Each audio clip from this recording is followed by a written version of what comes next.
Hi everybody, my name is Angie and today I am going to start an adventure of making some food for you guys, and these are some of our family's favorites and hopefully you guys enjoy these.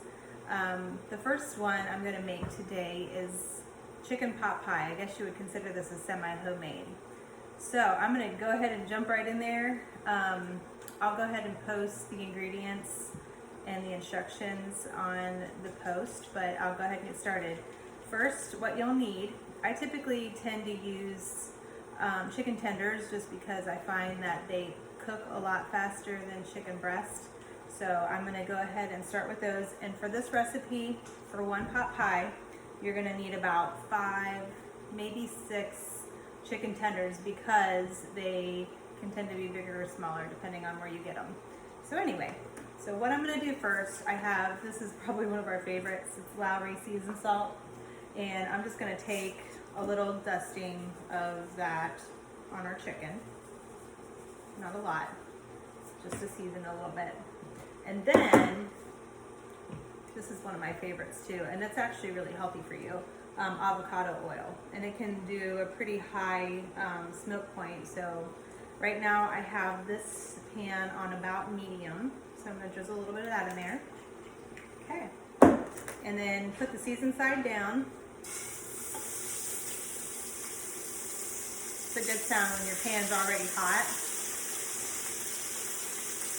Make sure you get it all coated with the oil. My husband's really excited about this. This is like one of his favorite meals ever. Okay, so I typically do about 3 minutes per side. So hold on, I'm gonna put my timer on. Okay, I'm back. So let's let that go for about 3 minutes. I usually find that 3 minutes on each side is like the perfect amount for these chicken tenders. And there's so many other ways that you can use chicken tenders. We make them, I use this and shred it and make chicken quesadillas, and the list goes on and on.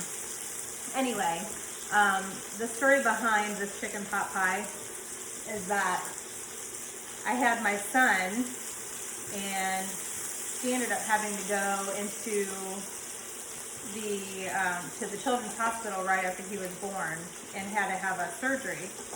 And when we got home, my sister-in-law Angie, which is ironic, we have the same name, she went to our house and made this pot pie. And she knew we were getting ready to come home. And you know, after delivering a baby, you're just like, you don't want to do anything. So she made this pot pie, and it was literally still warm when we came home. She just covered it with some foil and also made a chocolate cake with chocolate icing. And so basically, we got home from the hospital and had dinner ready for us right then and there. And I mean, to tell you, that was probably the best meal of my life. And so now at this point, we literally eat this all the time. And we also make this for other people that, you know, may have gone through some tough times, or, you know, I've made it for people that have had babies as well. So anyway, that's the backstory. So thank you, Angie, for introducing this to us. Okay, so I went ahead and cooked the chicken on 3 minutes on each side and get a nice little sear on there, which is really good. What I basically do is I cook this and then I set it aside, let it cool, because eventually we're just going to shred it all up and it's going to go in the chicken pot pie. Okay, next step. We are going to do the filling, and this is super easy. And you can replace some things with the with other things. So I'll explain that in a second. All right, let me get my bowl. First thing you're gonna do is, this is her recipe, so I'm just copying it. You can use frozen. That's one of the substitutes that you can do. This is what I use. So it calls for 1 can of veg oil. And this one is 15 ounces. Sorry, my eyes aren't really the greatest. If I'm squinting, I'm not mean mugging you. Okay, so veg oil. So another funny story. My husband does not like peas or lima beans. And so I have to sit and pick them all out, which I did before I did this so I didn't bore you. So, okay, we're gonna put all that in there. So just 1 can of that. And you can, I actually have before, I've taken like maybe a half a can of green beans or a half a can of corn and mixed it in just to beef it up a little bit. So I got that. The next one, and I would not skimp. If you do off-brand, I wouldn't skimp on this because I just find this is a little bit better. But the Campbell's cream of potato, and it's gonna take 2 of these. So I already have this in a bowl, and we're just gonna mix it right in there.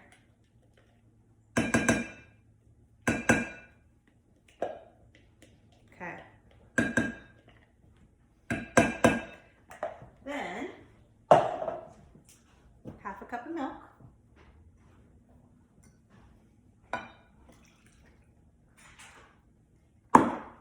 And I do mix a little bit of salt and pepper, just do it to your liking. I wouldn't go crazy because obviously the cream of potato probably has a little bit of salt already in there. So if you're salt conscious, then skip that step. Okay, we are still gonna mix in that chicken, but I need to give it a few minutes to cool, and we'll add that right in there. So, okay, so here's my chicken. I basically just go in, and you know how sometimes it's got like a little film on it. I usually pull all that off, but I just take little bite size and just shred it. Then that is going to go right into your bowl. Mix that up real good. So there is literally your filling for so easy. But I'm telling you what, this is one of the most delicious meals that taste totally homemade. You can actually make homemade crust too. I have done that before, but I'll show you here in a minute. The crust that I use makes it even easier. Okay, it's all mixed in. Okay, be back. All right, next step. So what we're gonna do is, like I said, this is like the easiest thing ever, but this pie crust, woo, this pie crust is so good. So this comes with 2 pie crusts in 1 package, and you can use off-brand. I mean, we actually shop at Aldi a lot, so I buy theirs and I find it's just as good. Okay, so I rolled it out all the way, but on the bottom side, you basically need to make it a little bit wider because it needs to go up the edges a little bit. I make cinnamon rolls all the time. This is like second nature. Make sure it doesn't stick to your surface. I probably should have done a little bit of flour on there, but we'll just hope for the best. Okay. I feel like I got it a little bit larger. Here's a little trick. Take your rolling pin, roll it up a little bit, that way it doesn't break. Grab your pie pan and roll it out. There you go. Okay, now let's get it all in here. And I usually let it go over the edges a little bit because I'm gonna crimp it. I mean, a little bit bigger than it probably should have, but that's okay. We can tuck it.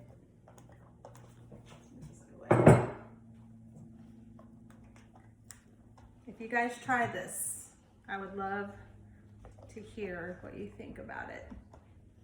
Like I said, it is kind of a semi-homemade, but I've had several people that I've made it for, and they're all like, can I please have a recipe? And I'm like, absolutely. And we usually make 2 at a time because my husband and I could kill like half of this pie. And my husband, he must have grown up on this because I never really heard of this type of a recipe till after I got married. So if you don't know much about me, my husband and I have been married for about, well, just a little over 24 years. And we have 4 kids. And they all range from 29 to 17. So you almost have to have a good amount of food. But 2 of the kids are obviously out of the house. So we usually just make one at this point. Okay, so got my second one here. And it's good to leave these out just a little bit before you put them together, because when they're too firm, it's hard for it to roll out. Okay, lay that right on top. So what I did, I just put it all in there and then I kind of smooth it out a little bit. So take it and try to make it as level as you can. Just try to keep the sides together. I think I got that pretty good. And then just push it down a little bit. That way you're gonna be able to get all your edges crimped. So I go around and I just seam the edges a little bit. After you do this a few times, you kind of get the feel of it. Okay, we're getting there. So the next step is we're gonna just do like a little crimp. This is a fun technique and it makes it look really pretty too. Okay, so you take your 2 fingers and you hold it. I don't know if you can see that or not. You take your thumb and then you push in and you squeeze these 2 fingers. And it makes it pretty, almost looks like the pie crust that you buy at the store. Okay, so I'm just gonna go around the whole.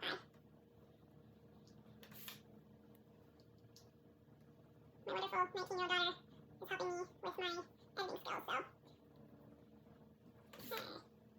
Hey, Lawry, you grab me a fork. I forgot this part, I had that fork over there at the door. I'm not doing really great like I usually do on this, but you get the point. It's really tough when you're videotaping yourself cooking. It's a little bit intimidating. Okay, we're getting close. All right, isn't that pretty? Okay, so I usually just put a few little fork marks in there just to let the heat escape from that, and try to get it on the edge.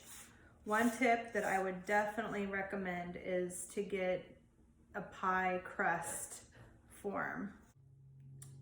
All right, last but not least, we're gonna take a little bit of milk, and somehow, some way, this milk actually makes your crust really nice and golden brown, which I believe milk's obviously got a little bit of sugar in it, so a little bit of that actually makes it get nice and brown and golden and delicious. Okay, and I do the edges just a tad because these edges will burn real quick. They burn super fast, so you gotta really keep an eye on these. And this is what I was talking about. This one is a Pampered Chef, and so this actually goes right on top. This is a Pampered Chef thing too that I've had forever. So that goes right on the crust. That way you don't have that really dark brown and almost burnt sometimes. So that's gonna go into a 400-degree oven. And I typically everything's pretty much just needs to be warmed up since the chicken's already cooked. So I typically will start taking a peek at it around maybe 25-30 minutes. And then you can also take off this little form if your crust isn't getting dark enough, but typically it cooks pretty well under that. So anyway, all right, I'll show you the finished product when it's done. All right, guys, here's the finished product. Isn't that beautiful? All right, so basically I would leave this sit out on the counter for probably about 15-20 minutes, let all the juices kind of thicken up a little bit. Still got my pot holders on. Anyways, I just want to say thank you for taking the time to spend with me and watch this video. And I think I ended up leaving this in for about, I think I said 20-25 minutes. I started checking on it, but I think I left it in there altogether around 40-45. But I would just keep checking it, and as long as it's got a nice golden brown, you're good to go. Thanks so much, guys, and I hope you have a blessed day.